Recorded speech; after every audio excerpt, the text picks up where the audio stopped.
The snow fell softly as Emily packed the last of her daughter's toys into a box she couldn't afford to move. But when the landlord showed up to evict her on Christmas Eve, what he did next didn't just change her life. It changed his, too. Before we dive into this emotional story, take a moment to leave a comment. Where in the world are you watching from? And don't forget to hit that subscribe button, because tomorrow's story will absolutely blow your mind. Snow pressed softly against the city that night, falling in slow, deliberate silence, like the world itself was holding its breath. The streets of Chicago glittered beneath a haze of frost and dim yellow lamplight. Inside a second-floor apartment whose walls had seen better years, Emily Carter stood still, in the faint hum of the refrigerator that barely worked anymore. The heat had sputtered out again 2 nights ago, and the air inside felt almost as cold as the street outside. She held the eviction notice in her trembling hands, the one she'd found taped crookedly to her door that morning, the one she'd promised herself not to read again. The paper was thin, cruel in its simplicity. Final notice. 7 days past due. Immediate action required. She'd read those words so many times that they'd already started to lose meaning, dissolving into white noise somewhere between panic and resignation. Her thumb brushed the crease she'd made folding it, as if touching it could soften what it meant. But no amount of touch could turn paper into mercy. Behind her, the soft scratch of crayons colored the silence. Sophie sat cross-legged on the worn beige carpet, her small back hunched over a page from an old coloring book. The light from the single lamp in the corner made her blonde curls glow like sponge sugar. She was humming, off-key, gentle, unaware, some half-remembered Christmas song she'd picked up from the radio at the diner. The tune trembled slightly in the cold air. "Mommy, can I use the green?" Sophie asked without looking up. Emily blinked, startled back into the room. "The green's in the box, sweetheart." Sophie found it and smiled proudly, coloring the tiny pine needles of her Christmas tree with careful precision. There was no tree in their apartment this year, not even a plastic one, just that picture, crayon branches and a yellow star, taped crookedly to the wall beside the window. Sophie had said that was enough. "It still counts if we believe in it," she'd said, and Emily hadn't had the heart to tell her otherwise. She poured hot water into 2 chipped mugs, steam rising in fragile curls. The smell of instant coffee filled the air, bitter, thin, comforting only because it was familiar. Her hands shook slightly as she stirred, her fingers stiff from the cold. She rubbed them together, blowing warmth into her palms, then carried 1 mug to the table. Her other hand brushed the photograph on the counter. Sophie as a baby, grinning in her father's arms. She turned it face down. It was easier that way. Outside laughter echoed through the street, the kind that belonged to people with plans, with wrapped gifts and warm houses waiting for them. Emily moved to the window and watched a young couple carrying a Christmas tree between them, their breath fogging the air as they laughed. A small boy ran ahead of them, waving tinsel like a flag. The sight made something twist deep in her chest. She closed the curtain, sat on the edge of the bed, and whispered to no one in particular, "Just 1 more night. Please."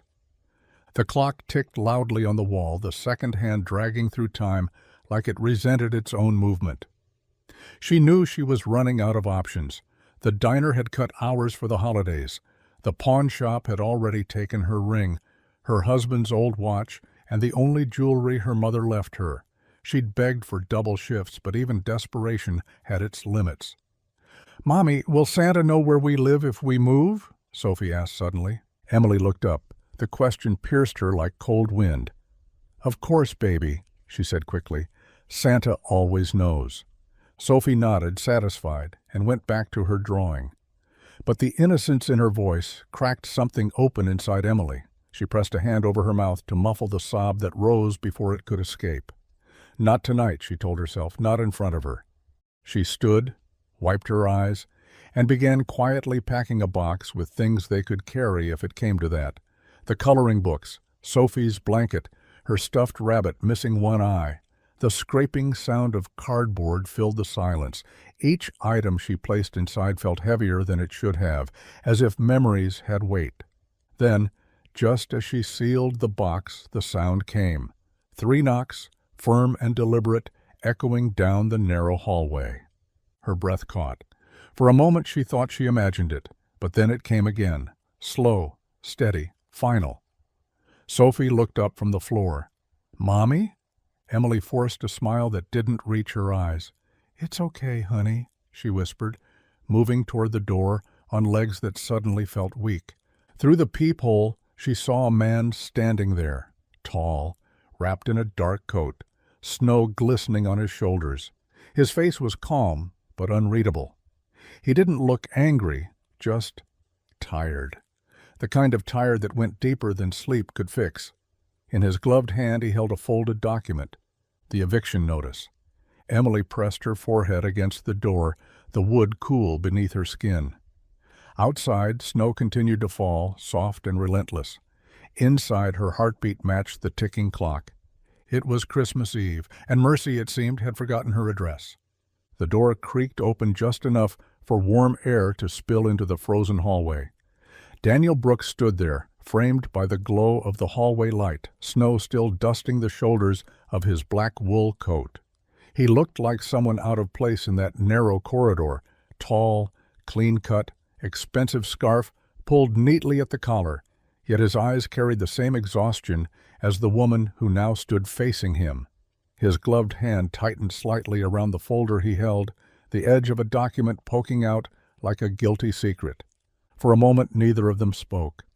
The hum of the building's ancient heater groaned somewhere behind the walls, and Daniel's breath came out in faint white clouds. Emily's face was pale, her sweater threadbare, her hair pulled up in a way that said she'd stopped caring about appearances weeks ago. Behind her, the smell of something faintly sweet drifted through the doorway. Cinnamon candles, probably the cheap kind from the dollar store. "Emily Carter?" he asked finally, his voice low, careful. She nodded once. Her eyes flicked to the folder in his hand, then back to his face. "You're here for the eviction." It wasn't a question, just truth laid bare. Daniel hesitated, the words he'd rehearsed suddenly drying in his throat. He was supposed to be direct, procedural. The company had been bleeding money for months, the property taxes rising, maintenance costs climbing. He'd fired 2 managers already for letting tenants slide. Now he was here because no one else wanted to be. It was supposed to be simple. In, out, paperwork filed, closure. But nothing about this moment felt simple. "Yes," he said finally. "I'm sorry. I just need to—" He held up the paperwork, but his hand faltered midair. She didn't flinch, didn't plead. She just looked at him with that hollow steadiness people wear when life's already taken more than it should have. Behind her, a little girl peeked out from the corner of a worn blanket fort, wide-eyed, curious. 6, maybe 7. Her hair was tangled but golden, her cheeks flushed from cold or shyness. He couldn't tell which. Daniel swallowed. "I can come back tomorrow if—" "No," Emily interrupted softly. "You may as well do it now." The words hit him harder than they should have. He glanced past her shoulder. The apartment was small but spotless. Boxes lined one wall, half-packed. A single strand of Christmas lights hung lopsided across the window, their faint glow reflecting off the frosted glass. On the coffee table sat 2 mugs, one chipped, one cracked, and a crayon drawing of a house surrounded by stick figures under a paper sun. Something inside him shifted. He'd seen countless tenants before, angry, defensive, sometimes pleading, but not this. There was no fight left in her, just resignation, like she'd already accepted the world's cruelty and stopped expecting it to change its mind. The little girl stepped out from behind the fort, holding something small in her mittened hand, a piece of paper folded twice. She walked right up to Daniel and handed it to him. "Merry Christmas," she said simply. He blinked. "Oh," he managed. "Thank you." It was a drawing. Stick figures again, but this time a man with a hat, a woman, and a child. A crooked tree behind them, blue sky above. His throat tightened unexpectedly. "This is beautiful," he said softly. Emily moved quickly, almost embarrassed. "Sophie, honey, he's busy." "It's okay," Daniel said, crouching down so he was eye level with the girl. "I like it." "You're quite the artist." Sophie smiled shyly and disappeared back into her corner. When Daniel stood, Emily's eyes had softened just a little. "You have kids?" she asked quietly. He nodded. "A son, 9. He's with my sister tonight." He almost smiled. "Probably building a snow fort somewhere." She exhaled slowly, a faint, wistful smile brushing her lips. "Good night for it." "Yeah," he said, glancing down at the folder again. The eviction papers suddenly felt heavy, ridiculous even. He should hand them over, get her signature, do his job. But the thought of forcing that small family into the cold pressed against every decent part of him.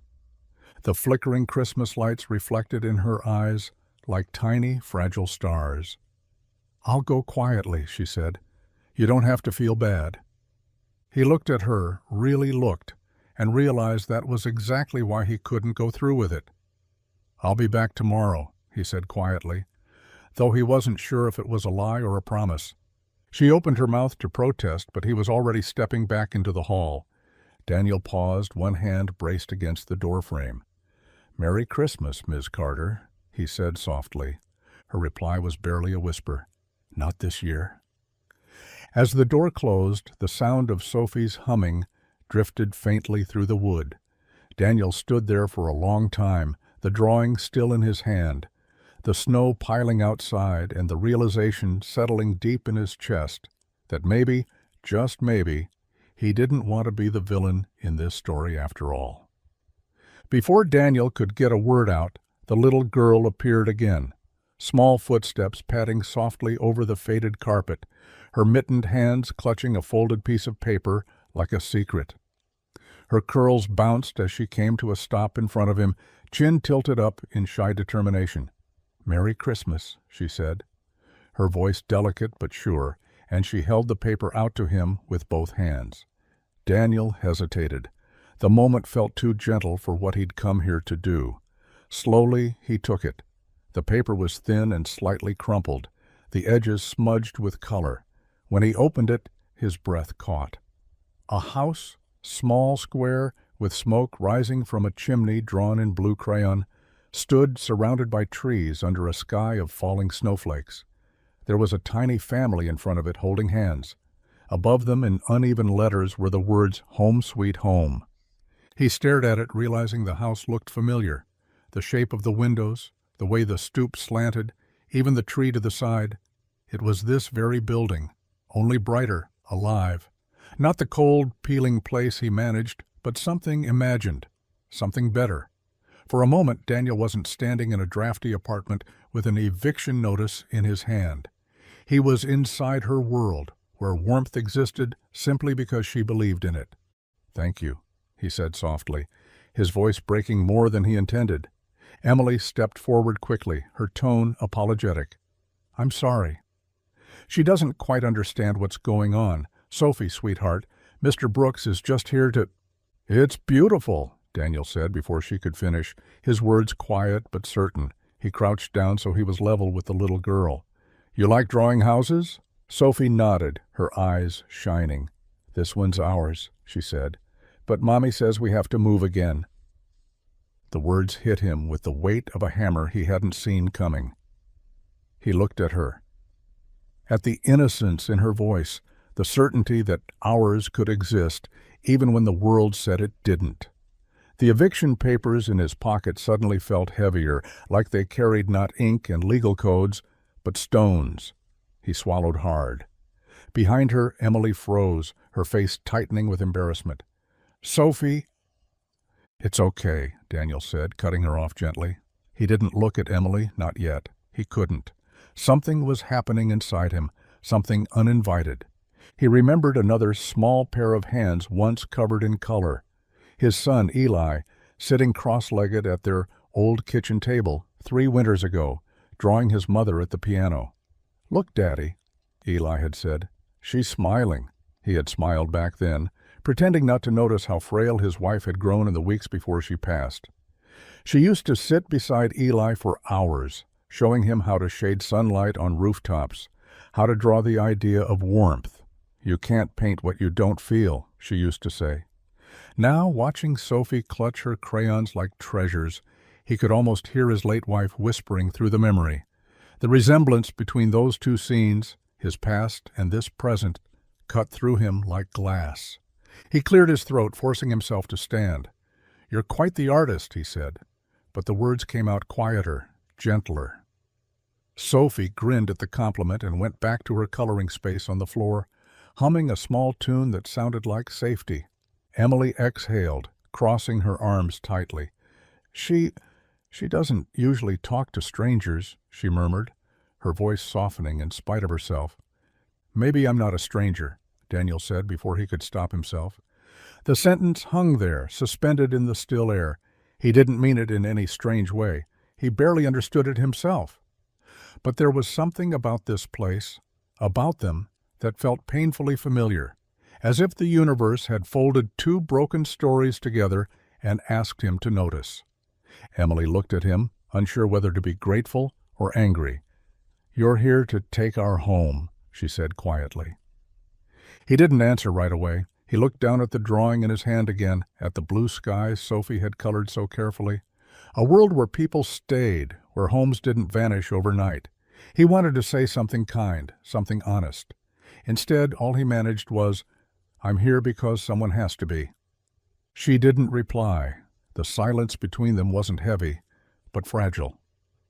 Like glass set between two people who both wanted to reach out but couldn't risk the sound of breaking. Finally, Daniel folded the drawing carefully and slipped it into the inside pocket of his coat. "Thank you for the gift," he said softly. "I'll keep it safe." Sophie smiled from the floor. "You can hang it up," she said, "so your house won't be lonely." Daniel blinked, unsure whether she understood what she just said, or if she understood it better than he ever could. He nodded. "Yeah," he whispered, "I think I will." When he left the apartment, the night air hit him like confession. The snow was still falling, covering the streets in pale silence. Inside his coat, the drawing pressed against his chest, a reminder that maybe the world didn't need another man doing his duty. Maybe it needed one willing to remember what a home really was. The cold hit Daniel as soon as he stepped into the stairwell, that thin, sharp kind of air that made his lungs sting and his conscience louder. The echo of the door closing behind him lingered in his chest longer than it should have. He pulled out his phone, thumb hesitating over the screen before finally pressing call. The line rang twice before a gruff voice answered. "Dan? What's going on?" He took a breath, looking through the frosted window toward the flicker of Emily's apartment light. "We can give them one more week," he said, keeping his voice low. There was a pause, then laughter. Not cruel, just incredulous. "You're joking, right?" "She's 6 months behind, Dan. 6. We've already covered her last 2 extensions." "1 week," Daniel repeated, firmer this time. "It's Christmas." The voice on the other end sighed. "You're not Santa Claus. You're a landlord with investors breathing down his neck. We can't run a business on sentiment." Daniel stared at the snow collecting along the window ledge, the white layering like time itself, soft, relentless.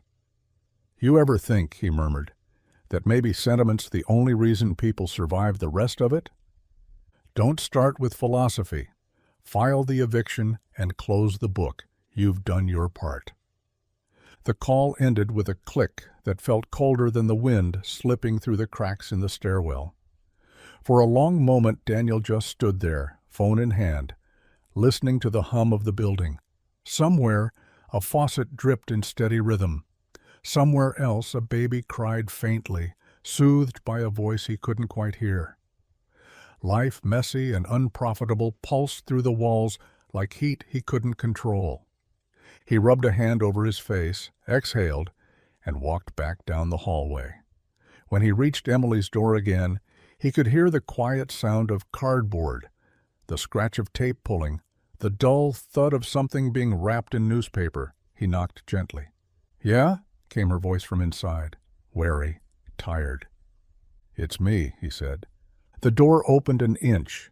She looked different already, like someone who'd spent the last 10 minutes trying not to break.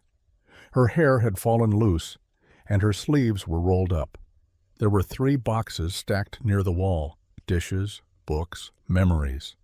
Sophie's drawing was still taped to the window above them, glowing faintly from the light inside. "Don't pack tonight," he said quietly. Her brow furrowed. "What?" "Just don't pack yet. I'll figure something out." The words slipped out before his mind could filter them. They sounded reckless, unplanned, like a man making promises on borrowed courage. Emily froze. Her breath came out in small, visible clouds. "What do you mean, figure something out? You're here to evict me." "I know," he said, "and I will. Just not tonight." Her eyes searched his, suspicious, almost angry. "Why? What difference does it make?" He hesitated, fingers tightening on the folder under his arm. He could list reasons, legal, financial, procedural, but none of them explained the ache pressing against his ribs. "Because no one," he said finally, "should have to move out on Christmas Eve." The silence that followed wasn't agreement. It was disbelief. She didn't thank him, didn't smile. She just stared, as if trying to decide whether this was kindness or cruelty in disguise. "You can't save everyone, Mr. Brooks," she said quietly. "I learned that the hard way." "I'm not trying to save anyone, Bauer," he replied, though even he didn't believe it. For a long moment they stood there, 2 strangers bound by circumstance and the quiet exhaustion of people who've both lost too much. Finally, she nodded once and closed the door gently. Inside, she sank onto the couch, hand over her mouth, not trusting herself to feel relief. Sophie was asleep, curled under a blanket near the small tree they'd made from paper cutouts. The lights flickered softly, painting colors across the walls. Emily brushed a strand of hair from her daughter's forehead, whispering something only the dark could hear. For the first time in weeks, she didn't have to listen for footsteps outside the door. Outside, Daniel sat in his truck with the engine off. Snow gathered along the windshield, the world blurring into white.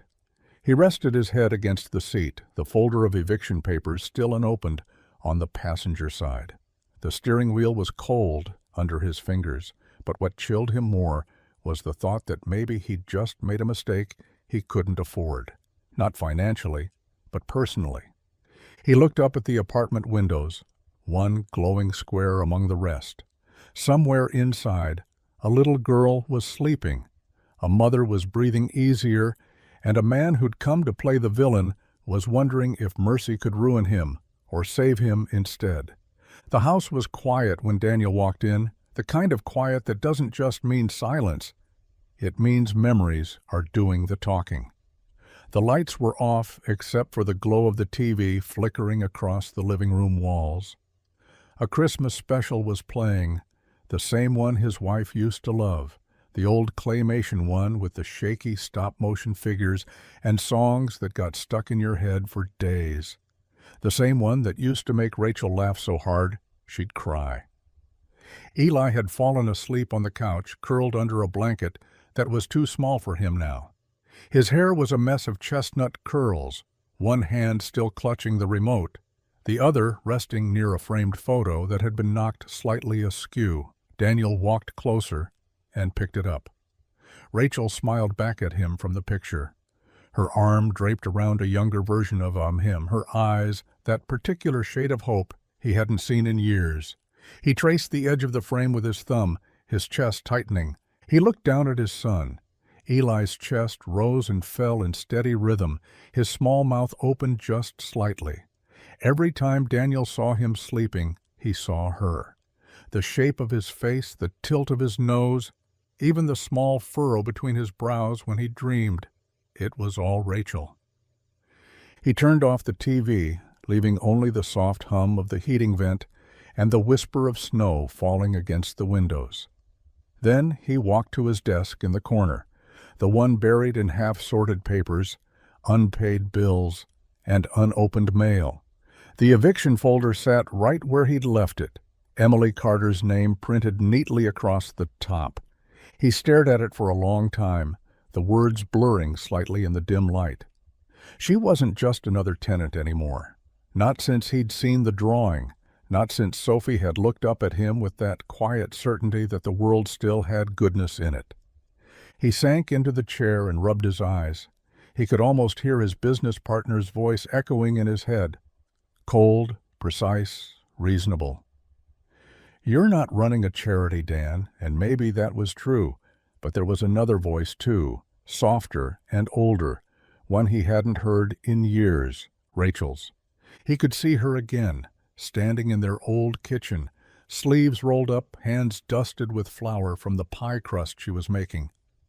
"Kindness isn't a weakness," she'd said once when he'd come home furious about a contractor scamming them. "It's proof you survived the world without becoming it." He'd rolled his eyes at the time, kissed her cheek, and told her the world didn't pay bills with kindness.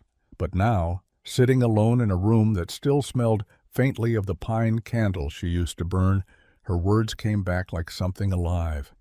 He picked up the eviction folder again, the paper inside crinkled slightly under his fingers. He could sign it tonight, send it in, clear his conscience the easy way. It was just business after all, just numbers. But it didn't feel like numbers anymore. It felt like faces. Emily's quiet exhaustion, Sophie's fearless smile. "Not yet," he whispered. The words came out before he even realized he'd spoken them. He closed the folder, walked to the fireplace, and set it on the mantel beside Rachel's photo. The snow outside the window had thickened, blanketing the world in white. For a moment, it looked like everything had been reset, clean, untouched. He turned out the lamp, letting the fire's low glow fill the room. Then he sat back on the couch beside Eli, pulling the blanket higher over his son's shoulders. For the first time in a long while, he didn't think about rent or investors or the 1,000 little ways his life had been shrinking since Rachel died. He just sat there listening to the rhythm of Eli's breathing and the soft, persistent whisper of snow. When sleep finally came, it came heavy. He dreamed of music. Rachel at the piano, her hair falling in soft waves over her shoulders, her fingers moving with that same grace he'd fallen in love with. Eli sat beside her, laughing as she played something light and sweet, the melody of home. Daniel stood in the doorway, unable to move, afraid to blink in case the dream shattered. But then Rachel turned. And it wasn't her anymore. It was Emily, her face lit by the same glow of the fire. Sophie was laughing beside her, crayons scattered across the piano lid like wildflowers. He wanted to call out, but the sound wouldn't come. The melody shifted, slowing, softening, until all that was left was the echo of Sophie's laughter blending with the notes of a song he couldn't name. When he woke, his heart was racing. The room was still dark, the fire long dead. Eli stirred beside him, but didn't wake. Daniel sat there for a long time, staring into the quiet, unsure if what he'd felt was guilt or something that looked too much like fate trying to get his attention. The morning came gray and heavy with snow. Chicago's skyline looked washed out beneath the low clouds, the kind of day when everything felt suspended. The air, the noise, even time. Daniel parked his truck in front of the building, steam rising from his travel mug as he sat for a moment staring at the brown paper bag on the passenger seat. Inside were 2 muffins, 1 blueberry, 1 chocolate chip, and a pair of take-out coffees that had already begun to lose their heat. He told himself it wasn't charity. It was courtesy, a peace offering, something human in the middle of something that had stopped feeling human days ago. When he finally climbed the stairs, his boots left wet prints across the worn linoleum. He hesitated outside apartment 2B, balancing the coffee tray awkwardly as he knocked. There was a rustle inside, then the sound of the lock clicking open. Emily appeared, her hair slightly tangled, a faded sweatshirt pulled over one shoulder. She squinted at him as if she wasn't sure whether he was real or some remnant of a bad dream. "Morning," Daniel said, holding up the bag. "Peace offering." Her brow lifted. You trying to bribe me into leaving? He smiled, faint but genuine. Trying to bribe you into eating.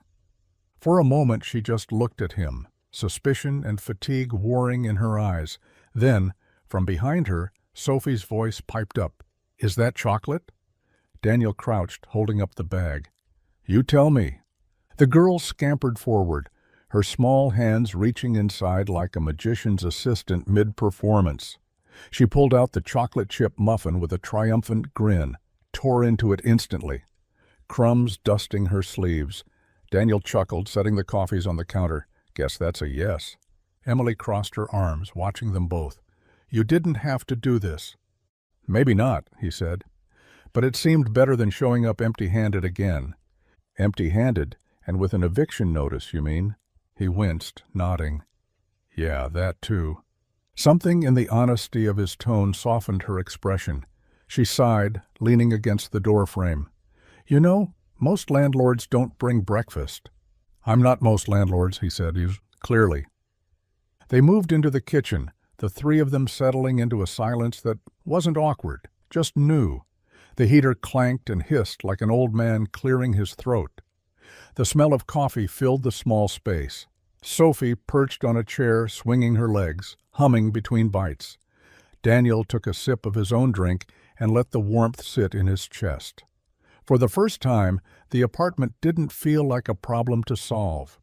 It felt like a home that had been waiting for a reason to wake up. So, Emily said, breaking the quiet, you do this with all your tenants? Only the ones who draw me houses, he replied. She smiled before she could stop herself. She has a way of making people do strange things. She gets that from you? I doubt it. I used to be practical. She paused, then corrected herself. I used to be a teacher. Daniel looked up. What grade? 3rd and 4th. Before... She hesitated, fingers tracing the rim of her mug. Before medical bills buried me. My husband got sick. Cancer. Insurance covered what it could. But that doesn't mean much anymore. Daniel didn't interrupt. He just nodded, the quiet sympathy in his eyes saying more than words could. Emily took a deep breath, looking down at her hands. After he passed, I tried to keep teaching, but I couldn't juggle everything. I started waitressing. It was supposed to be temporary. He leaned back in his chair. Funny how temporary things become permanent. Her gaze lifted, meeting his. You sound like you know something about that. He hesitated, then said softly, I lost my wife 3 years ago. Different story, same ache. For a moment, neither spoke. The air between them felt fragile, two people balancing on the edge of shared understanding. Then, unexpectedly, Emily laughed. It wasn't loud or long, just a quiet sound that escaped her like she'd forgotten how it felt. Daniel blinked. You have a nice laugh, he said before he could stop himself. Her cheeks flushed a soft pink. Don't say that. I barely remember what it sounds like. Then maybe it's time you start remembering. The words hung there, warm against the chill creeping through the window panes. Sophie looked up from her muffin, oblivious to the shift in the room, her voice bright. Can we have breakfast like this every day? Emily smiled, brushing crumbs from her daughter's hair. Not every day, sweetie. Just special ones. Daniel finished the last sip of his coffee and stood, setting the cup down gently. Well, he said, clearing his throat, then maybe today counts. Emily looked at him, really looked. And for a fleeting second, they weren't landlord and tenant, not rescuer and rescued, just two single parents trying to make the world a little less cruel for the children who still believed it could be kind. The phone call arrived like a slap. Daniel had been nursing cold coffee at his kitchen table, the eviction folder beside his plate like an accusation, when his partner's voice cut across the static with a clarity that left no room for mercy. If you don't evict her by Friday, Dan, I'm freezing the property account. The sentence landed like a verdict. We can't run this operation on pity. He heard the lists of consequences more than the words themselves. Frozen account, no payroll, stalled maintenance, liens, foreclosure. For a moment the kitchen spun. He could see the numbers like a ledger in his head. Mortgage overdue, 2 missed payments, Eli's tuition notice crumpled in his desk drawer, the car needing a new alternator he'd put off for months. Survival was not a philosophy, it was arithmetic, and the arithmetic was vicious. "You'll lose everything," his partner said finally, the threat not a question, but a finished plan. Daniel pressed his thumb to his temple and tried to breathe through the narrowing of his chest. He knew the board's language: risk, return, liquidity. He knew the investor bullets and the spreadsheets of blame. He had memorized them in meetings that smelled of coffee and cheap cologne, the kinds of meetings that taught a man how to make moral calculus sound like business acumen. When he hung up, the room felt colder. The eviction folder looked heavier somehow, not because it was thick with paper, but because it represented a choice: sign and secure a paycheck for another month, or refuse and gamble everything on a human moment that might be only temporary relief. He thought of Eli asleep on the couch, of Rachel's note tucked in the piano bench. Kindness isn't a weakness. The words were both balm and indictment. He drove to the building with the weight of deadlines in his hands, the windshield wipers making a tired rhythm against the snow. The lobby smelled like wet wool and old coffee. Upstairs, the light in 2B glowed soft and domestic. He thought of going straight back to his truck, drafting a polite but firm notice, the legal language that unhooked people from roofs and livelihoods, and handing it to Emily with the professional neutrality of a man doing his job. That was the safe route, the route that kept spreadsheets balanced and creditors quiet. Instead, he climbed the stairs. He had rehearsed the conversation in the car. Be honest, explain the reality, set expectations. Kindness, he'd convinced himself, ought to have a timetable. Every merciful act, he had told himself, cost someone else. He'd say so now. He'd say he had to choose his son's school over someone else's stability. He'd justify his decision with logic and numbers until his throat didn't hurt anymore. When he opened the door, the sight stopped him. Sophie lay on the couch, small body curled like a protected thing, a crayon drawing folded and clutched to her chest. Her breath rose and fell in a pattern so tender it made his fingers ache. The little tree they'd made from paper cast a faint, hopeful glow across the room. Emily sat nearby, head bowed, folding a dish towel over and over, a rhythm of hands trying to make sense of a life unraveling. "You're here to tell me it's over," she said before he could speak. Her voice was quiet, the kind that had learned to measure disappointment in syllables. He wanted to recite the partner's ultimatum, to hand over the legal inevitability like an apology. He wanted to be the man who kept the books and paid the bills. He'd practiced that. It felt solid in his mouth. But watching Sophie's chest rise and fall, hearing that small family breath together in the dim light, something in him rebelled. He thought of Eli's laugh the morning he'd built a crooked snowman, of Rachel's hands coaxing warmth out of flour and butter. He thought of the drawing in his pocket, folded by a child who believed her house could be whole if someone simply said it could be. "I'm here to tell you I'm going to fight for you," he said instead. The words surprised him, as much as they seemed to surprise Emily. Her eyes lifted slowly, scanning his face, as if checking for humor or deceit. There was nothing performative in his expression, only a rawness that had no business being on the face of a man with eviction papers in his briefcase. She stared, stunned, the years of skepticism and calculated survival flashing across her features like a warning light. "Fight?" she echoed, as if testing whether the sound matched the size of the promise. He didn't have a plan. He had no board-approved solution, no line-item budget to cite. What he had was the sudden, tremulous conviction that some choices, once made, rearranged what a man would do next. He didn't know what fight meant in the ledger of his life. Maybe it meant setting up a fund, calling in favors, writing a check he didn't have. Maybe it meant storming a boardroom or sleeping in a truck. Maybe it would ruin him financially. Maybe it wouldn't. The truth was, he couldn't tell which of those futures would unfold, but he understood this. For the first time in a long while, conscience and survival were no longer entirely enemies. For the first time, he felt ready to risk one for the sake of the other. The plan started as a whisper in Daniel's head before it ever took shape on paper. He sat at his desk long after Eli had gone to bed, the glow of his laptop painting him in pale light. On the screen was a simple draft: Winter Relief Drive, Community Assistance Fund. He kept it vague on purpose. Anonymous donations, no signatures, no explanations, just quiet help in the spaces where the world had gone silent. If anyone asked, it was a year-end charity initiative. If they looked closer, they'd see a list of struggling tenants. And at the top of that list, Emily Carter. It was small, almost laughably so. A single month's rent covered through a company check. One more breath before the waterline rose again. But for Daniel, it felt monumental.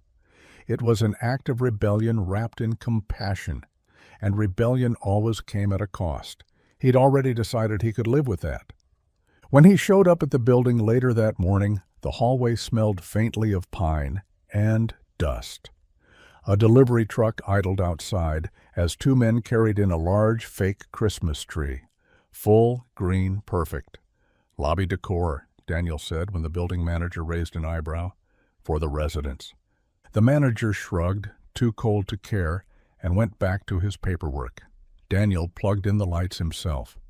When the first string flickered to life, a soft gold glow filled the narrow space. For a moment, he stood back and let himself smile. He didn't have to wait long before Sophie appeared. She was carrying a paper snowflake in one hand and a look of awe in the other. "It's beautiful," she said, breath fogging in the air. "You think?" he asked. She nodded solemnly, then darted back to her apartment. Within minutes, she returned dragging a small box of supplies: glitter, scissors, strips of colored paper. Emily followed, arms crossed, suspicious but curious. "This isn't company policy, is it?" she asked dryly. Daniel chuckled. "Guess I'm revising the handbook." Sophie began taping her paper snowflakes to the branches, her tongue poking out in concentration. Other residents soon joined in, drawn by the light and laughter. Someone brought cocoa. Someone else added an old string of colored bulbs. The quiet, tired building began to hum like it was remembering how to breathe. When Emily knelt to help Sophie hang one of her paper ornaments, Daniel noticed her smile. Small, fleeting, but real. She glanced up and caught him watching. "What?" she asked. "Nothing," he said quickly, turning back to the tree. "Just, it looks nice on you. The smile, I mean." She shook her head, half amused, half embarrassed. "Careful, Mr. Brooks. You're starting to sound like one of the good guys." He smiled. "Maybe I'm trying to be." Sophie climbed onto a chair and hung a new ornament near the top. It was a strip of notebook paper with handwriting Daniel recognized from her earlier drawings.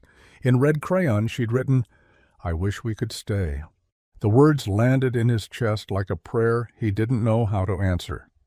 When no one was looking, he reached into his pocket, tore a small scrap from a notepad, and wrote his own message in ink. "Maybe you can." He folded it carefully and slid it onto a lower branch, where the twinkling lights would catch it, but no one would notice unless they were searching. That night, the building came alive in a way Daniel hadn't seen before. The residents lingered in the lobby long after the cocoa cooled, laughter weaving through the air like warmth rediscovered. A teenage boy from the third floor played guitar quietly. The older woman from 2C told stories about her first Christmas in the city. Even the radiator's constant hiss sounded like background music. Daniel stood in the corner, hands in his pockets, watching it unfold. Emily was helping Sophie pack up their craft supplies, but her shoulders were lighter, her voice easier. For a moment, the edges of their world, debt, fear, survival, blurred into something almost gentle. His phone buzzed in his pocket. He ignored it at first, not ready to let the spell break. But when it buzzed again, he pulled it out. The message was short, precise, and cold. "Investor board emergency meeting. They know." The words tightened around his throat. He looked up at the laughter, at the paper wishes swaying under the tree, at Sophie, asleep on a lobby chair with cocoa stains on her sleeve. He had wanted to make a small kindness, a quiet correction to a cruel system. Instead, it seemed, he had just painted a target on his own back. Still, as he stood there listening to the sound of joy filling the building, he couldn't bring himself to regret it. Not yet. Some things, he realized, were worth the noise they caused, even if the cost came due by morning. The conference room smelled like glass and judgment. Morning light spilled across the long mahogany table, reflecting in the untouched glasses of water that had been set out like props. Daniel sat at one end, hands folded, the eviction folder that had once haunted him, now replaced by a neat stack of printed reports. Across from him sat 5 men in dark suits and 1 woman with a gaze sharp enough to cut through excuses. Their faces were polished masks, professional, efficient, unbothered. The meeting had barely begun before the accusation started. "We have reason to believe," one of them said, "that you've been mismanaging funds." Daniel didn't flinch. He'd expected that word, mismanagement. It was how people dressed up empathy when they wanted to destroy it. Another leaned forward, his cufflinks catching the light. "We've reviewed the transactions labeled under Winter Relief Drive." "Care to explain?" Daniel met his gaze. "It's a charitable program," he said evenly. "Anonymous community fund for tenants struggling through winter. It keeps people housed." "People," the man repeated, his voice laced with disdain. "We're not in the people business, Daniel. We're in the property business." A few chuckles rippled around the table. Daniel could feel his pulse in his jaw. "So profit," he said quietly. "That's all that matters." One of the older investors, Anderson, the kind of man who wore power like cologne, tapped his pen against the table. "You're letting personal sob stories ruin a profitable asset," he said. "This isn't a charity. You're compromising the entire portfolio because you can't keep your emotions out of the numbers." For a moment the words sat between them like ice. Then Daniel spoke, his voice low, steady, but shaking with conviction. "You call it a sob story," he said. "I call it decency." Anderson snorted. "Decency doesn't pay dividends." "No," Daniel said, "but it pays something better. You just stopped remembering how to count it." Silence, heavy, uncomfortable, daring him to break. Then the woman at the table cleared her throat. "Let's not romanticize failure," she said. "We're here for one reason." She turned to the others. "Shall we vote?" It was over before he could even stand. 6 hands raised, no hesitation. "Effective immediately," Anderson said, sliding a document toward him. "You're removed as managing partner. Your shares will be held until liquidation. You'll receive a formal notice by week's end." Daniel didn't bother to read it. He stood, buttoned his coat, and for the first time in years, didn't bother hiding the tremor in his hands. "You're going to lose more than a manager," he said softly. "You're going to lose your humanity.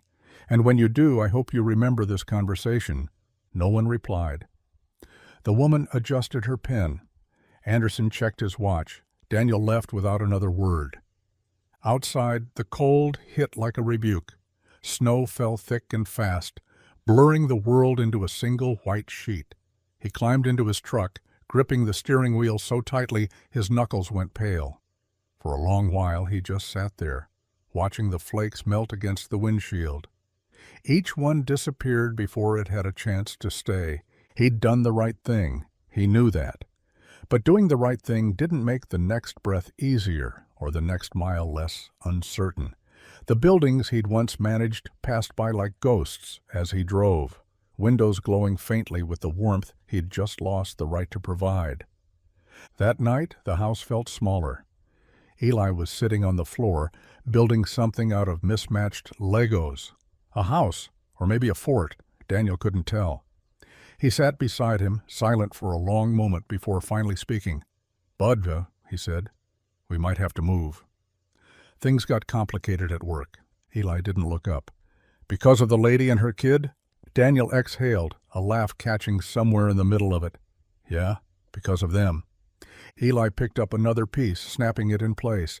"Then we'll share one with them," he said simply. "That's what Mom would do."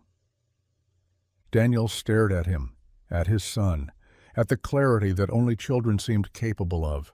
Something inside him cracked open, not in pain, but in recognition. He reached over, ruffling Eli's hair. "Yeah," he whispered, voice thick. "That's exactly what she'd do." The fire in the corner flickered weakly. Outside, snow blanketed the streetlights, softening the world until it almost looked merciful. And though Daniel had just lost everything that mattered on paper, he realized that somehow he was closer to everything that actually did. The morning was too quiet, the kind of quiet that feels heavier than noise, that hums beneath the skin like something waiting to break. Emily woke to the soft patter of snow brushing against the window pane, the room dim and gray.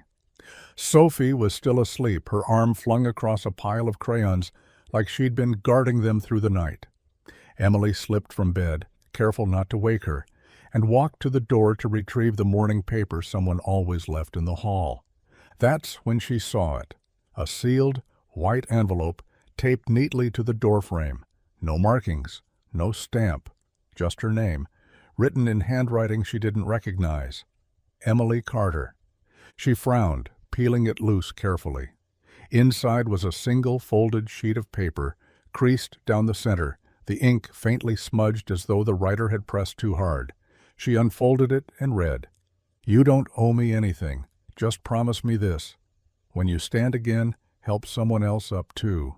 Merry Christmas. D." She read it once, then again and again. Her hands trembled. She didn't need the full name to know who it was from.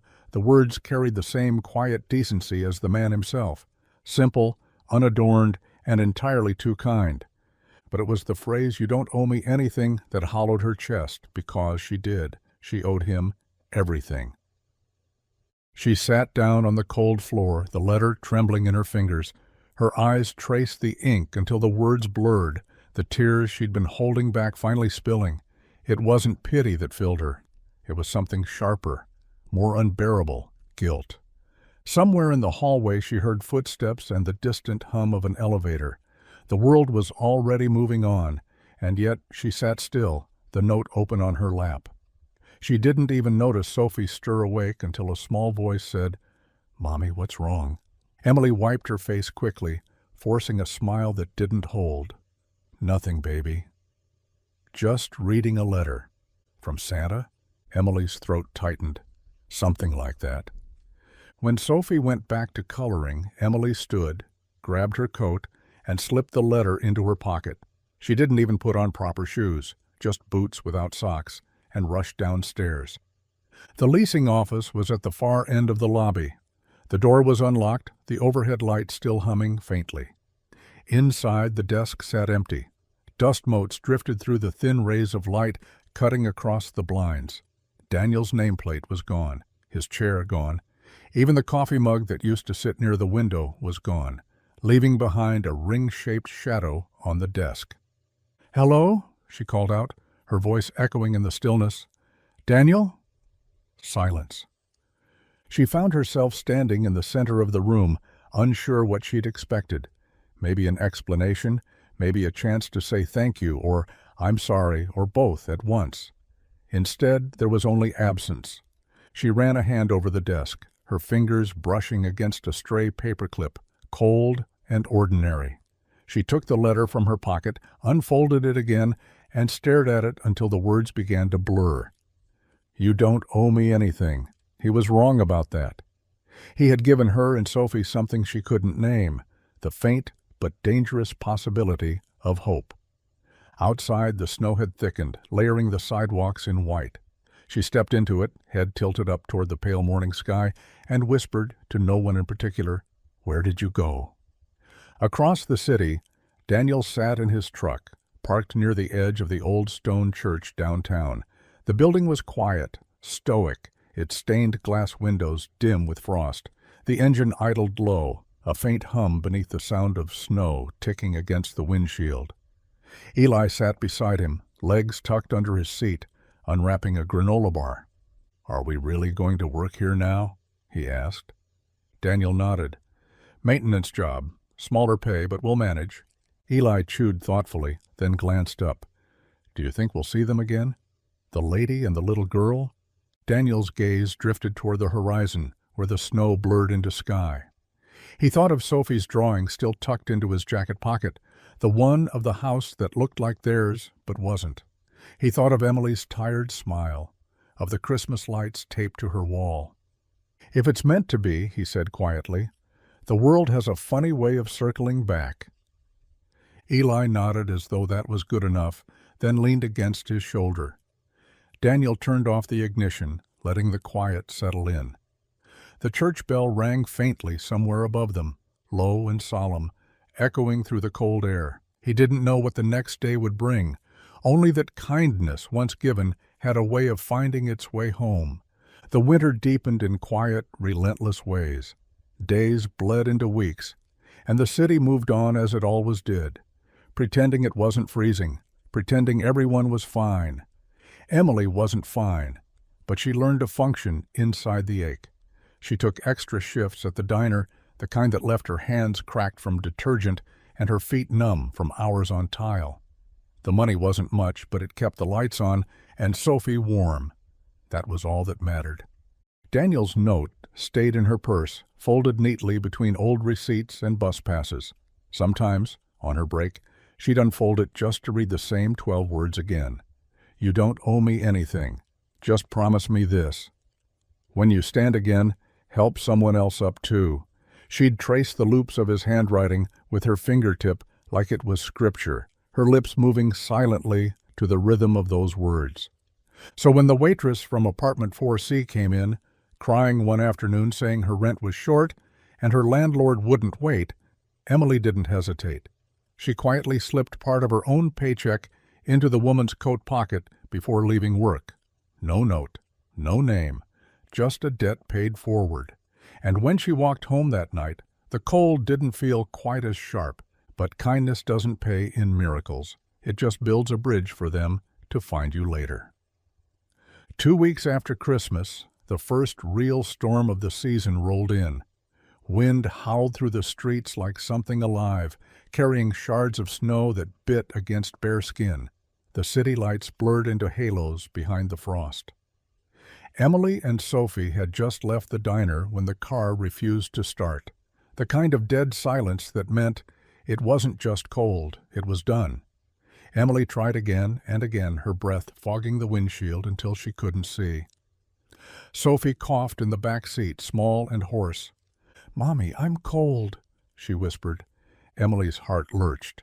She pressed her hands to her daughter's forehead. Too warm. Fever. Panic burned through the exhaustion she'd been carrying for weeks. The nearest pharmacy was closed. Her phone had died an hour earlier. She looked out at the empty street. No taxis, no open stores, just darkness and wind. Then she saw it. A faint light glowed a few blocks down, flickering through the curtain of snow. A church, the same one she'd passed before on her way to work but never entered. Without thinking, she gathered Sophie into her arms, wrapped her in her coat, and began to run. The cold cut through her jeans and shoes, the kind that makes your bones ache. She slipped twice, caught herself once, and didn't stop. By the time she reached the steps, her legs felt hollow. She shoved the door open, and warmth spilled out like mercy. The sanctuary was dim but alive. Candles flickered along the aisles, and faint music drifted from the chapel beyond. The smell of old wood and wax wrapped around her like a blanket. A man was mopping near the entrance, head down, the rhythmic squeak of the mop echoing through the quiet. "Excuse me," she gasped. "Please, my daughter, she's sick and—" The man looked up. The mop clattered to the floor. "Emily?" Her heart stilled. "Daniel?" They both froze, disbelief painting the space between them. For a moment, it felt like time had stopped to correct itself. He crossed the distance in 3 strides, helping her lower Sophie gently onto a wooden pew. "She's burning up," he said, voice tight. He took off his coat without thinking, wrapping it around the small girl. His hands trembled, not from cold, but from something deeper. Shock. Maybe gratitude. "What are you doing here?" she whispered. "I work here now," he said. "Maintenance. Keeps me busy." Her eyes welled. "I thought I'd never—" "Hey." He smiled faintly, reassuring, steady. "You found me." Sophie stirred, murmuring weakly. Daniel pulled out his phone, dialing without hesitation. "I've got a friend," he said. "Runs the shelter clinic 2 blocks over. He'll come." They waited. The church was quiet except for the faint echo of carols playing from the chapel, something soft and old, like forgiveness, set to music. The stained glass windows glowed faintly from the streetlights outside, casting bands of color over Sophie's face. Emily sat beside him, her hands clasped in her lap. Neither spoke for a long time. The silence wasn't awkward. It was sacred. 2 people who had crossed the same storm, now sitting side by side in its calm. When the doctor finally arrived, Daniel stepped aside, but his hand brushed Emily's shoulder, grounding her. Later, after Sophie's fever broke and the danger passed, he looked at her and said quietly, "Some things aren't coincidence." She nodded, eyes glistening in the candlelight. "No," she said. "This feels like grace showing up late, but right on time." Outside, the snow kept falling, soft and endless. Inside, for the first time in months, Emily no longer felt the cold. Daniel wouldn't take no for an answer. After the doctor from the shelter checked Sophie and left antibiotics with a kind smile, Emily tried to insist they could go home. "It wasn't far," she said. "Sophie just needed rest," she said. But her voice trembled too much to be convincing, and Daniel could see the exhaustion settling into her shoulders like weight she no longer knew how to carry. "You let me be kind once," he said gently, folding his coat over the back of the pew where Sophie was now sleeping. "Let me finish the job." Emily opened her mouth to argue but stopped when she looked at him, really looked. His eyes weren't pleading, they were steady. He wasn't offering pity, just humanity. "Only until she's better," she whispered. "Deal," he said. The rectory behind the church was small and old, with creaking floors and a faint smell of wood polish and candle wax. It wasn't grand, but it was warm.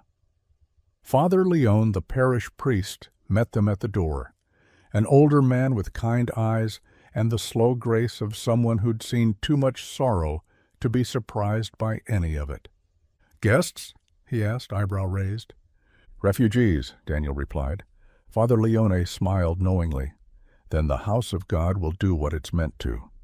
The days that followed unfolded softly, like a story the world had forgotten how to tell. Snow kept falling outside, piling high against the chapel steps. But inside there was warmth and rhythm. Mornings smelled of coffee and baked bread from the kitchen. Afternoons hummed with the sound of old hymns playing through the church speakers, while Daniel worked on small repairs, fixing hinges, replacing bulbs, mending pews. Emily helped where she could, sweeping the chapel floor or folding linens in the small laundry room. She moved quietly, almost reverently, as if afraid to disturb the peace that had settled around them. Sophie's fever broke on the second day, her cheeks regaining color, her laughter echoing softly through the rectory halls. Eli visited after school carrying his backpack full of paper and crayons. He and Sophie sat at the kitchen table one afternoon, their heads close together, crafting paper stars. "You have to fold it this way," Eli instructed, tongue poking from the corner of his mouth. "See? Like magic." Sophie giggled, her small fingers fumbling but determined. When she finally made one that didn't tear, she held it up proudly. "It's perfect," Eli declared, and for that moment it was. Father Leone watched them from the doorway, smiling faintly before turning to Daniel. "It's good to see life back in this place," he said. "Was it ever gone?" Daniel asked. "Not gone," the priest replied, eyes kind. "Just waiting for someone to open the door." That night, Emily found Daniel in the chapel, bent over one of the old pews near the back. A lantern sat beside him, casting a soft glow on the wood shavings that had gathered at his feet. His sleeves were rolled up, his hands steady as he sanded down the rough edges. He looked up when she entered. "Can't sleep?" he asked. She shook her head. "I heard you working." He smiled faintly. "This pew's been splintering for years. Guess I finally have time to fix it." Emily sat beside him, the wooden bench cool beneath her legs. "You don't have to fix everything, you know." "Old habits," he said with a shrug. "If it's broken, I try to listen to what it needs." She watched him for a moment, the rhythmic scrape of sandpaper filling the quiet. "You lost everything because of us," she said softly. He stopped, hand resting on the wood. "No," he said after a moment. "I lost the wrong things long before I met you." "Maybe this was how I found what mattered again." Her throat tightened. "And what's that?" He looked at her, eyes calm, steady. People. Second chances. The kind of things you can't buy or manage or measure. They sat there, not needing more words. The lantern light flickered against the walls, painting gold across their faces. Somewhere down the hall, Eli and Sophie's laughter still lingered, the sound light as wind chimes. Daniel reached to brush a strand of sawdust from her sleeve. His hand lingered for a second longer than it should have. Their fingers brushed, accidental, inevitable. Neither pulled away. For a long while they sat in silence, the kind that wasn't empty but full, the kind that felt like home. The storm arrived like a wall, wind howling through the city streets, snow slamming sideways against every window. By nightfall, Chicago disappeared beneath white and silence, and the low hum of things shutting down. Power lines crackled and failed. Entire blocks went dark. What little light remained came from churches, corner stores, and the rare buildings still running on backup generators. At St. Matthew's, the old church where Daniel now worked, the stained glass windows glowed faintly from within, a fragile beacon against the storm. He'd been there since afternoon, checking pipes, sealing drafts, and hauling in every blanket and candle they could find. By evening, the pews began to fill with people. Strangers wrapped in layers of wet scarves in disbelief, mothers with children, elderly couples clutching each other's hands, a delivery driver who'd abandoned his van on a snow-buried street. Father Leone moved through them like a shepherd in a snowstorm, ushering them toward warmth and quiet. Emily arrived an hour later, Sophie bundled in her arms, both faces red from the cold. Daniel looked up from where he was stacking firewood near the chapel hearth. For a moment, relief and something unspoken passed between them. "The heat's out at the diner," she said, breathless. "They told everyone to come here." "Good," he said. "You're safe now." She helped him hand out blankets, her movements steady and practiced. It was strange how easily they fell into rhythm, two halves of an instinct they hadn't known they shared. When the lights flickered and finally died, plunging the church into shadow, Daniel lit candles along the altar and passed out flashlights scavenged from the maintenance closet. The walls, usually echoing with stillness, filled instead with the hum of survival, the shuffle of feet, the murmur of strangers, the faint sound of gratitude whispered between them.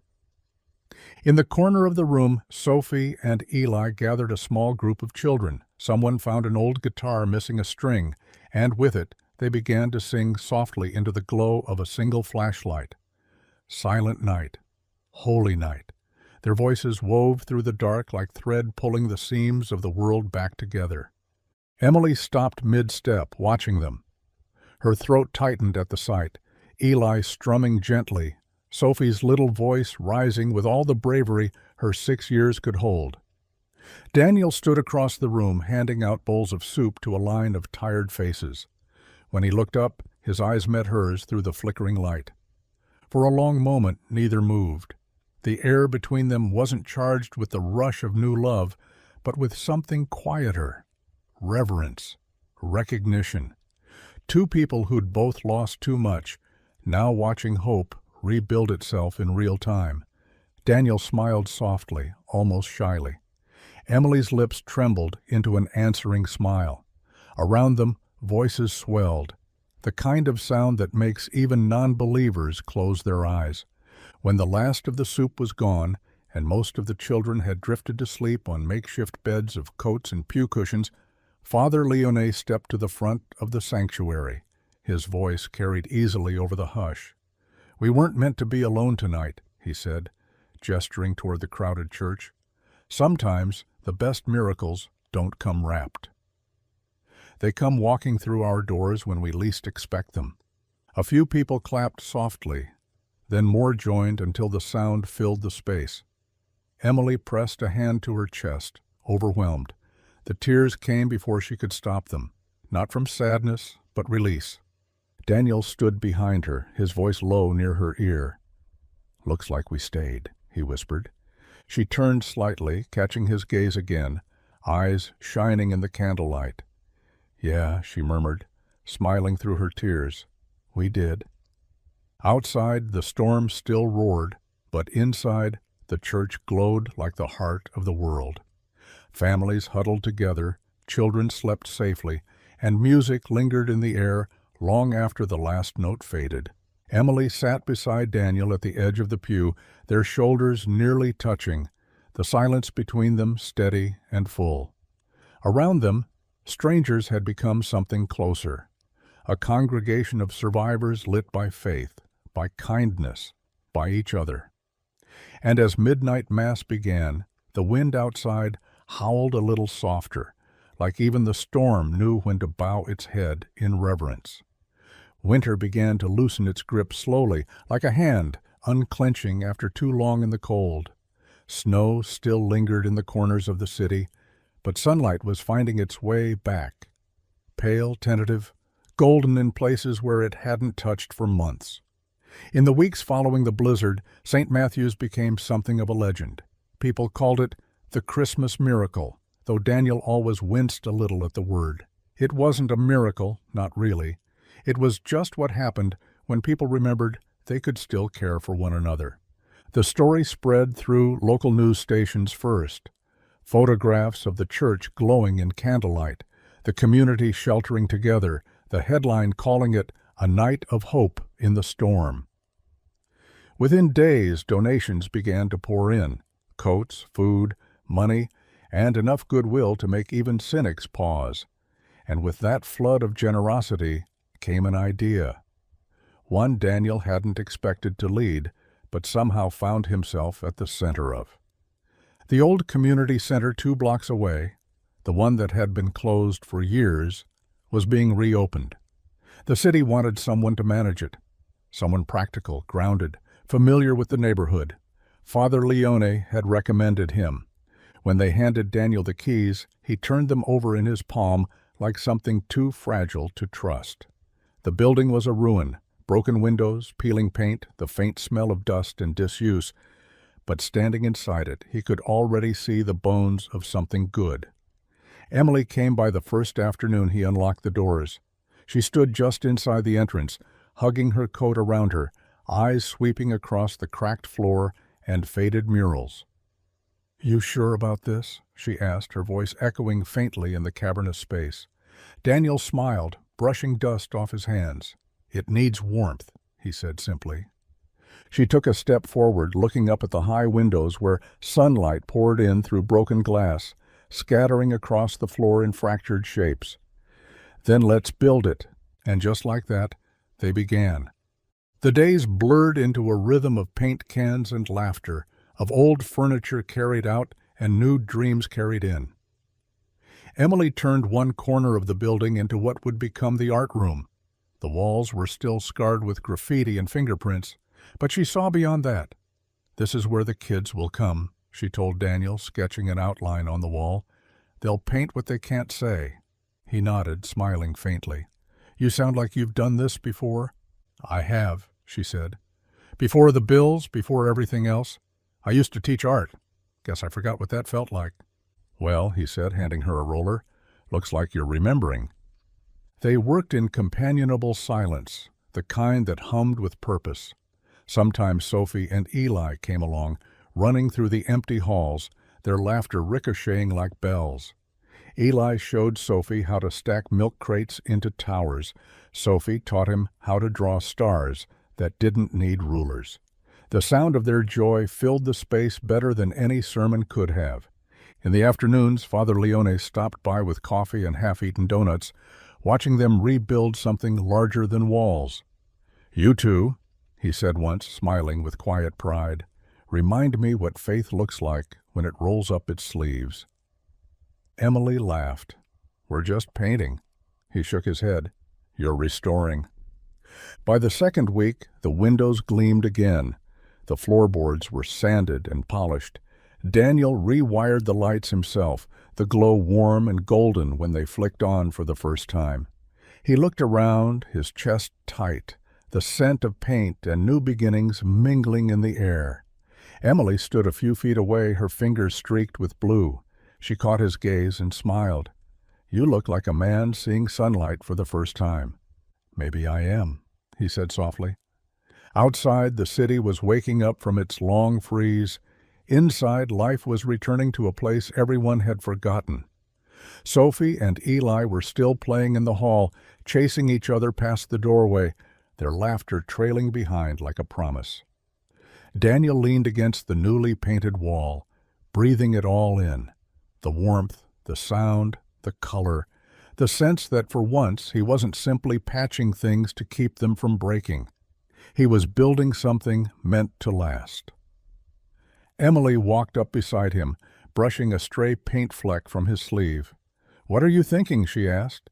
He looked around the bright, reborn space and smiled. "That for the first time in a long time," he said, "I don't feel like I'm surviving." She tilted her head, eyes soft. "What do you feel like?" He looked toward the children, then back at her. "Home," he said simply. And in that quiet, sunlit room filled with laughter and paint, they both knew he was right. Spring gave way to summer before anyone realized how much had changed. The community center, that had once been a husk of broken glass and dust, now pulsed with life. Every morning, the halls filled with the sound of small feet, laughter, the rustle of papers, and the hum of conversation. Paintings covered the walls, bright bursts of color, handprints, and names written in uneven letters. It smelled of coffee, crayons, and something new, belonging.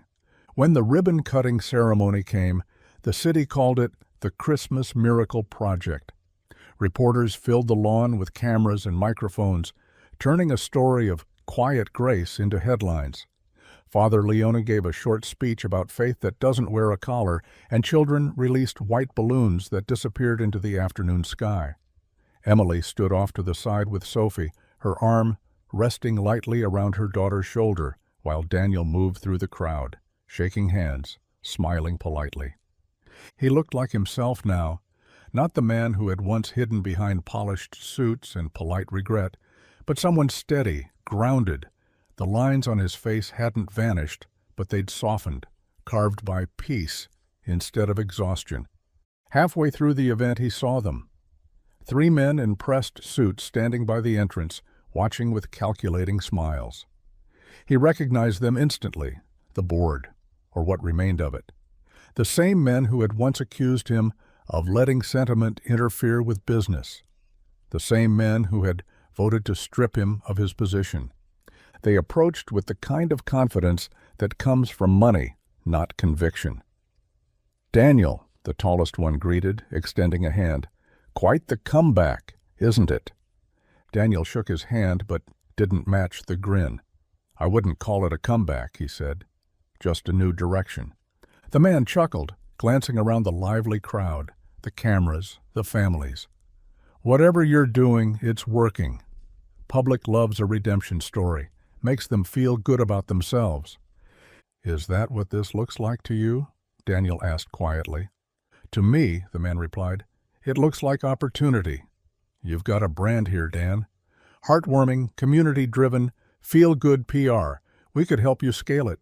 New branches, corporate sponsors, real funding." Daniel's jaw tightened. Funding was never the problem, he said. It was always intent. Another investor stepped forward. "Don't be naive. You think goodwill alone keeps the lights on? You want to make a difference? You need backing. We can turn this into something sustainable, expansion, partnerships. Everyone wins. Daniel looked at them, their clean shoes, their polished watches, their eyes scanning the building like it was an asset to acquire. He let the silence stretch long enough for discomfort to creep in. Then he smiled faintly, the kind of smile that comes from knowing you don't need to be understood to be right. "You wanted profit," he said softly. "I wanted purpose. I'll stick with mine." The words hung between them, final but without anger. The men exchanged glances, unsure whether to argue or retreat. One of them muttered something about idealism before they walked away, swallowed by the crowd and the music.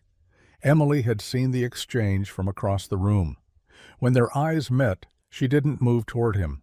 She didn't need to. Her expression, proud, steady, warm, said everything. For the first time, Daniel wasn't following someone else's plan or fighting for approval. He was standing inside a life he'd chosen, one built not on ownership, but on meaning. The event wound down as twilight settled. Families drifted home, the last children waving goodnight from the sidewalk. Emily helped tidy the tables while Sophie and Eli collected the leftover balloons. By the time the lights dimmed, the center was quiet again, the kind of quiet that breathes instead of echoes. Daniel lingered in one of the classrooms, sitting by the window. In his hands, he held a small snow globe Sophie had given him that morning, a tiny house inside, warm yellow light glowing in the miniature windows. He shook it gently, watching the flakes swirl. Emily found him there, leaning against the doorway. "You hiding?" she teased softly. He smiled without looking up. "Just thinking. Funny. It looks just like your place." She stepped closer, folding her arms. "Maybe it's ours now." He looked up at her, something easing in his expression, the kind of calm that comes after years of running. "Yeah," he said quietly. "Maybe it is." Outside, the last of the balloons floated past the window, rising higher into the deep blue of evening. Inside, two people who had once been lost in different storms finally sat still, not rebuilding anymore, just living. Spring crept in quietly, the way kindness does, unnoticed until it had already changed everything. The snow had melted into memory, replaced by puddles reflecting a brighter sky. The air smelled of wet earth and new beginnings. At the community center, laughter spilled from open windows, and the walls, once bare, now glowed with the fingerprints of life. Children's paintings, hand-cut paper flowers, faded but still bright with hope. Daniel and Emily worked side by side through it all. Their days had a rhythm now, a soft choreography of shared glances and small gestures that said more than words ever could. There was no grand declaration between them, no sweeping romance, just the quiet gravity of two people orbiting the same warmth. He'd leave coffee waiting for her in the mornings, a small smiley face drawn on the lid. She'd tuck notes into his tool drawer, quotes from books, small reminders that beauty still belonged to ordinary days. Sometimes their hands brushed while painting, or passing papers, or reaching for the same light switch. Neither pulled away. They didn't need to name it. What grew between them wasn't lightning, it was dawn, slow, certain, and inevitable. Eli and Sophie became inseparable. They filled the building with their laughter, their art, their constant chatter.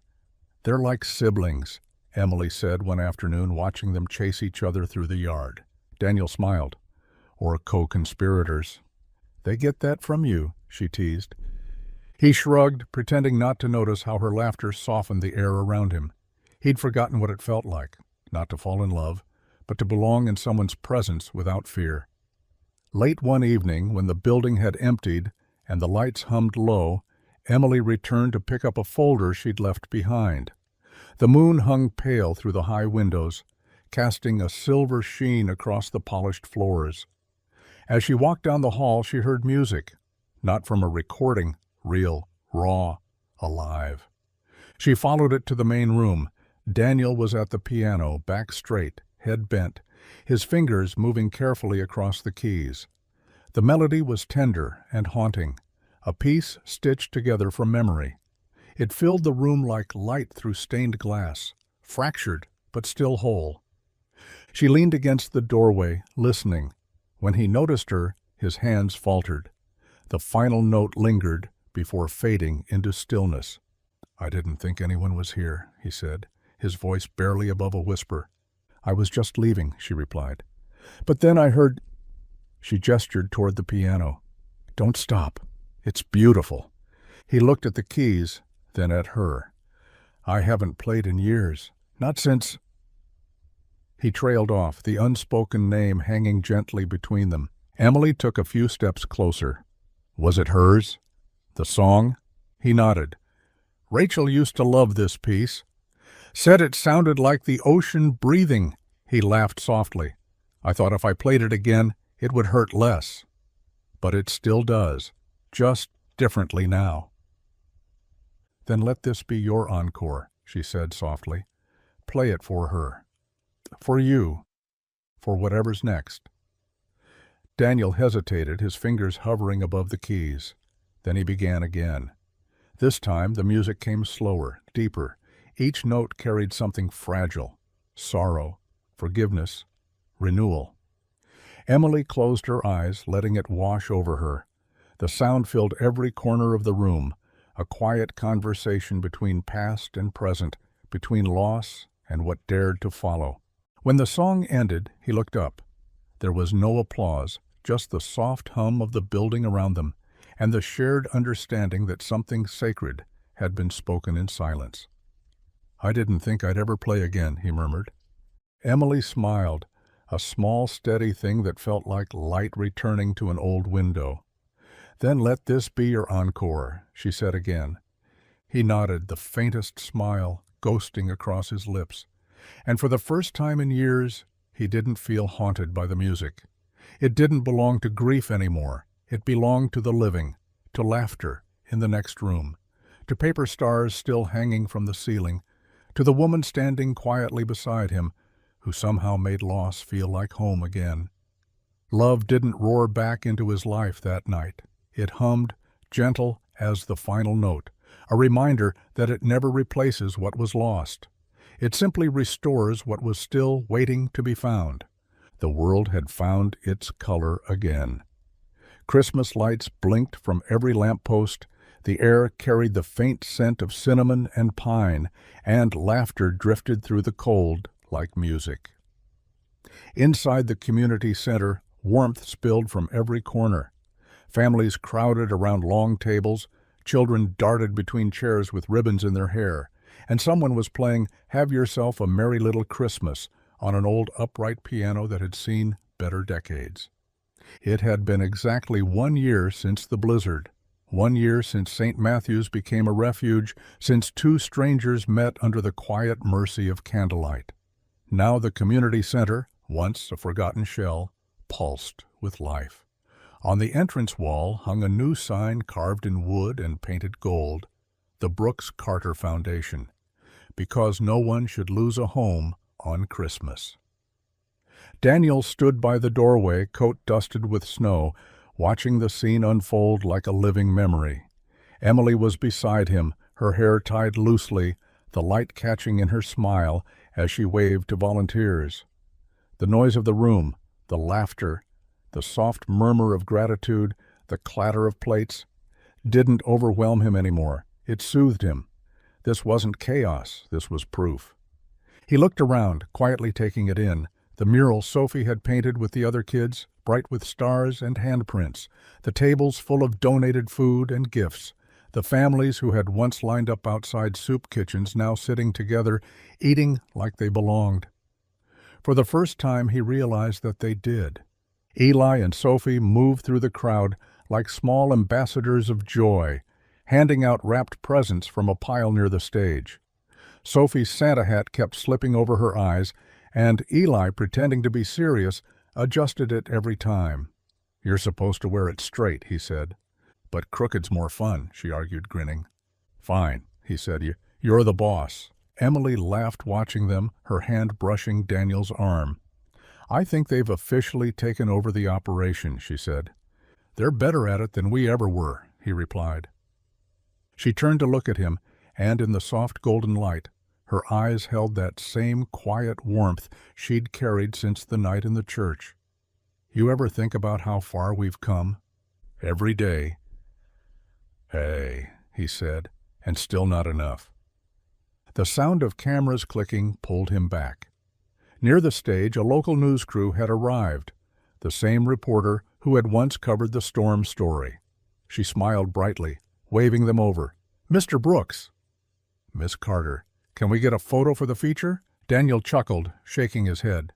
"You don't need a picture of me," he said. "This story isn't about me." The reporter hesitated, but Emily stepped closer to him, her voice soft yet certain. "No," she said, "it's about us. About staying when life tells you to leave." He glanced at her, something catching in his chest, that simple truth, spoken with so much grace. The reporter smiled, understanding. Instead of posing, she turned her lens toward the children. The photo she took would later show Sophie handing a gift to a shy boy in a winter coat, her face lit up with pure joy. The night carried on in a blur of warmth. Volunteers sang, children danced, and snow continued to fall in slow, graceful flakes outside the frosted windows. Daniel and Emily slipped away for a moment, standing under the entryway arch, the noise fading to a distant hum.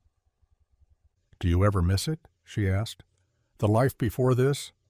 He thought for a long moment. "No," he said finally. "I think I was waiting for this one all along." Emily smiled, tucking a loose strand of hair behind her ear. "Then maybe we should call this home." He looked out at the snow, the same kind that had once marked loss, now painting everything new again. "Yeah," he said softly. "Home sounds right." Inside, Eli called out for them, his voice ringing clear through the laughter. "Dad! Mom, come on!" The word hit Daniel with quiet surprise, but Emily didn't correct it. She only took his hand, lacing her fingers through his, as they stepped back into the light. Outside, the snow kept falling, steady and soft, just as it had the night they met, except this time the world didn't feel cold. It felt alive, like the music of love playing somewhere in the distance, gentle and certain, guiding them both home.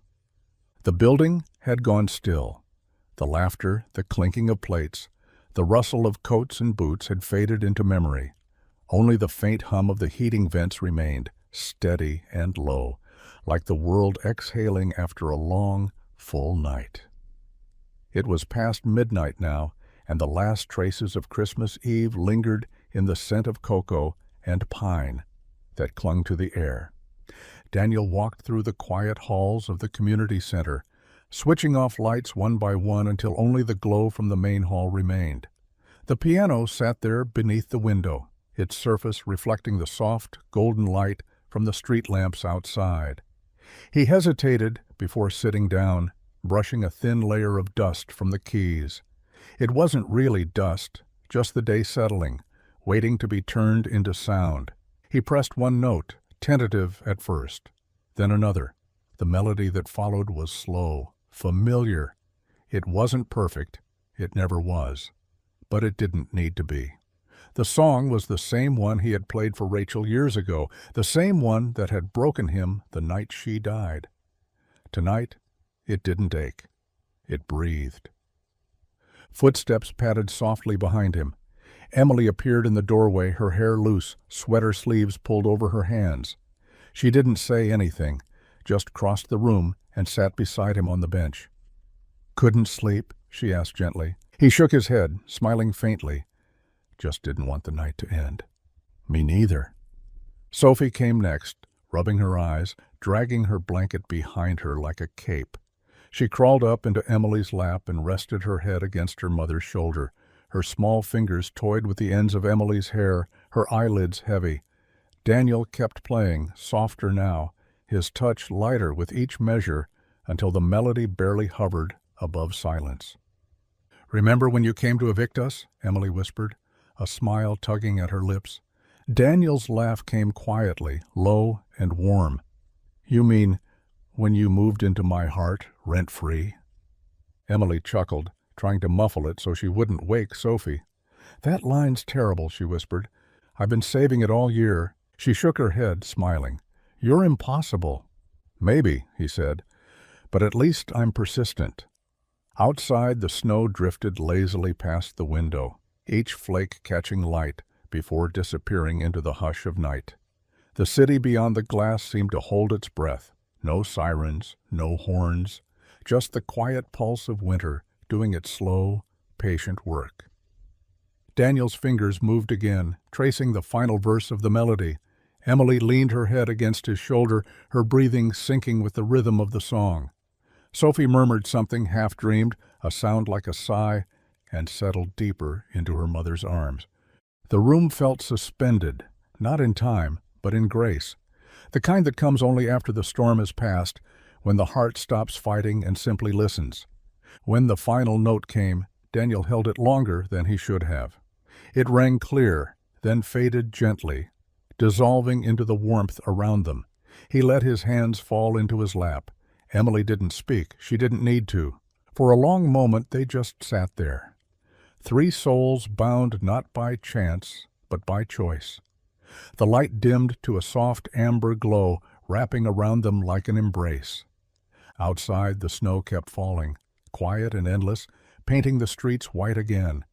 Inside, everything that had once been broken, the silence, the fear, the loneliness, had been rewritten into something whole.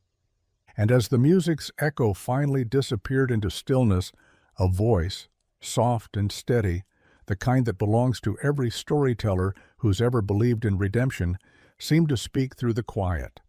"Sometimes the people we're sent to remove are the ones we're meant to rescue. And sometimes mercy doesn't bankrupt us. It makes us rich in all the ways that count." The lights dimmed to darkness. The snow continued to fall. And somewhere inside that silence, love, small, steady, and certain, kept playing its final note. If this story touched your heart even a little, take a moment to share it, because somewhere, someone might need a reminder that kindness still changes everything. Tell us where in the world you're watching from, hit subscribe, and never miss the next story that might just restore your faith in ordinary miracles.